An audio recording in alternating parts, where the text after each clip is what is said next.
most people heard about this group under different names. The Tuskegee Airmen, the Red Tails. They were the first African American pilots in the US Armed Forces. Their performance and struggles paved the way for many more that came after them. So let's see their history, how they were trained at the Tuskegee Institution, and how they performed in their duties. Ever since the aircrafts were in use, there were African American men and women who were looking for a way to get into aviation. As early as in World War I, black men tried to become involved in aviation as aerial observers, but they couldn't, as the Army Air Corps, the predecessor of the Air Force, restricted African Americans from joining. It was widely accepted at that time that black men are not smart enough to operate complicated machinery, like an aircraft. The Army War College created a study in 1925, which by today's standards was quite revolting, and was less of a study, more like a list of the views and beliefs of the white community towards black people at that time.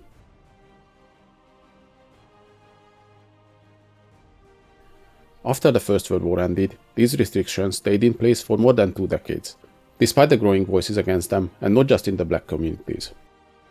The government only started to ease the restrictions on the eve of World War II because of the growing pressure. First with the Civilian Pilot Training Act in 1939, which opened up the pilot training to anyone who qualifies. The Tuskegee Institution applied for training civil pilots at the end of 1939. About a year after the institution was approved for the pilot training program, on 16th of September 1940, the Congress passed the Selective Service Act, which stated that every armed service needs to enlist black people. On the same day, the War Department announced that the CAA, Civil Aeronautics Authority, will start training colored personnel in cooperation with the US Army. The requirements for the candidates were extremely strict, and included mental and physical exams.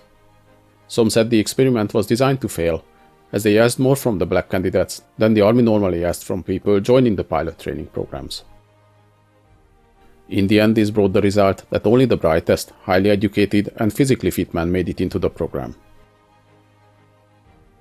As Second Lieutenant Coleman Young put it, "They made the standards so high, we actually became an elite group." In general, the training took longer, and the exams were harder for these men than they would have been normally for a flight training candidate. Not everyone made it, but a lot of them did, and proved themselves capable of mastering anything that just a few years before was considered impossible for them. In January 1941, the War Department announced plans for an all-black fighter squadron, and soon after in that year, the 99th Pursuit Squadron was activated and transferred to Tuskegee, but it still didn't have pilots, as the airmen were still in training. But after they finished the training, the officers were left idle at Tuskegee, as the Air Corps would not use black officers to command white enlisted men. One of the most prominent figures between these men was Benjamin O. Davis Jr. The son of a black US Army officer, he graduated at West Point in 1936 and was only the 4th black graduate of the academy. He applied to the Army Air Corps, but they rejected him at that time, as the Army Air Corps back then didn't accept African Americans to the service. Later he was assigned to the Tuskegee Institution to teach military tactics, and there he entered the aviation cadet training in 1941 and graduated in 1942. In the same year he was promoted to lieutenant colonel and became the commander of the all-black 99th Squadron, and later commanded the 332nd Flight Group. He was an example for many of the men applying for the flight training. He retired in 1970 and was the first black brigadier general of the US Army.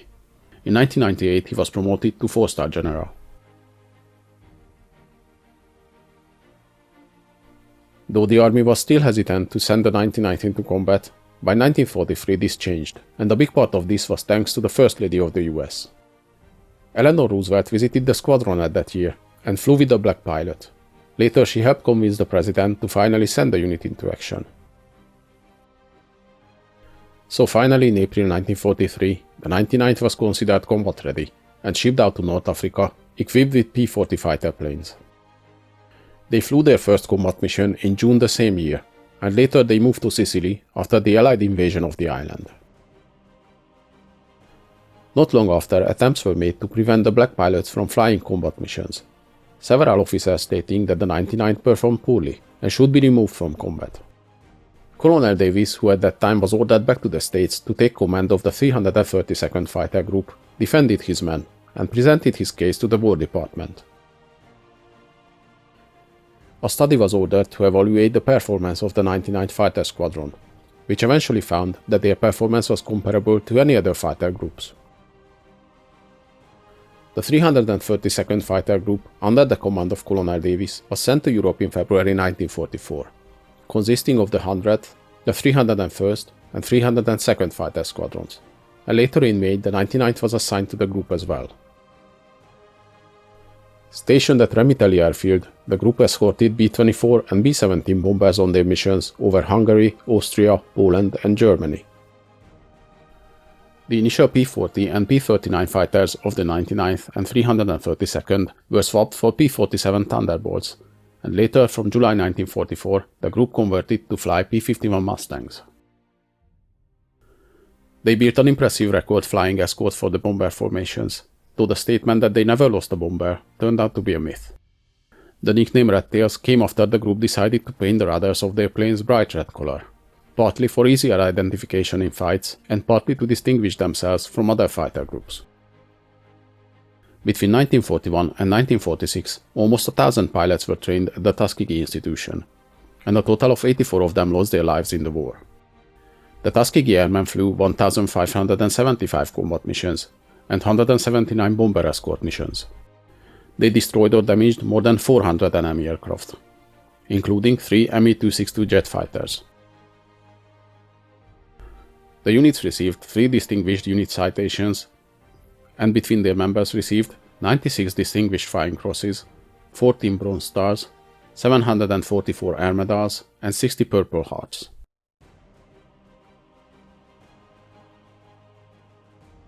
The training program at Tuskegee was expanded late in the war and began training bomber pilots as well. The graduates of this program became part of the 477th Bomber Group, but the war ended before they could deploy overseas and see combat. The Tuskegee Airmen did a lot to show how black pilots could do just as well as any other, and had a great combat record during World War II, but they still had to endure the segregation in the military for years after the war. Nonetheless, they made a difference, and as experienced combat pilots were a great asset in the Air Force.